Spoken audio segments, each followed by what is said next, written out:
செய்வினை செஞ்சுட்டாங்க. இன்னைக்கு இருக்கக்கூடிய பிரச்சனை, குறிப்பா கத்தோலிக்கர்கள் கூட இதை நம்புறாங்க. அதுதான் மிகப்பெரிய வேதனைக்குரிய ஒரு விஷயமா இருக்கு. செய்வினை செஞ்சுட்டாங்கன்னு அழகா சொல்லியிருக்கிறீங்க. முட்டையில இருந்து ஆம்லேட் போடலாம், ஆஃப் பாயில் போடலாம், பொரியல் போடலாம், பொடி மாஸ் போடலாம், கலக்கி கூட போடலாம். ஆனா அதை வச்சுக்கிட்டு யாருப்பா செய்வினை போடுறது?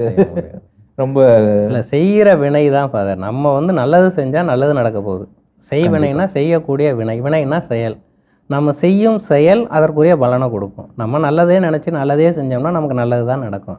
இதுக்காக ஒருத்தர் வந்து செய்வனை செய்ய முடியாது. அதுக்கு தான் நான் கேட்டிருப்பேன், செய்வனை செய்ய முடியும்னா இந்த எலுமிச்சம்பழத்தில் ஊசி குத்தி போட்டால் எதிரியை அழிக்கலாம்னா நமக்கு எதுக்கு எல்லை பாதுகாப்பு போட, எதுக்கு இவ்வளோ இராணுவம்? மூட்டை கணக்கில் எலுமிச்சம்பழத்தில் ஊசியை குத்தி கொண்டு போய் எல்லையில் போட்டு வந்துடலாம்ல. கண்டிப்பாக. இதெல்லாம் வந்து எப்படி நம்புகிறாங்க அப்படிங்கிறது. அது மாதிரி மை வைக்கிறது, மருந்து வைக்கிறது, இடுமருந்துன்னு சொல்லி மருந்து வைக்கிறாங்க, மயக்கிறாங்க, செய்வனை செய்கிறாங்க.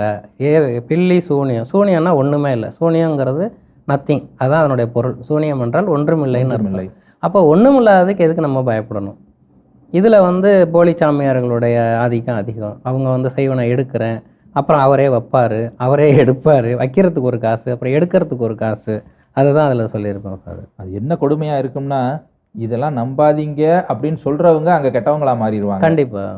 ஏமாத்தி பணம் பறிச்சுட்டு போறவங்க அந்த இடத்துல நல்லவங்களா இருப்பாங்க. மக்கள் இன்னும் அதுக்குள்ள இருந்து வெளியே வரணும். எனக்கு நீங்க அந்த கேட்ட ஒரு கேள்விதான், இன்னைக்கு ஒரு நாட்டினுடைய பட்ஜெட்ல வந்து 1/3 ராணுவத்துக்கு மட்டும் செலவழிக்கணும்.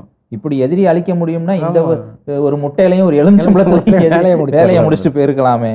அதனால ரொம்ப அழகா அந்த இன்னொன்னும் செஞ்சிருப்பேன் ஃபாதர்.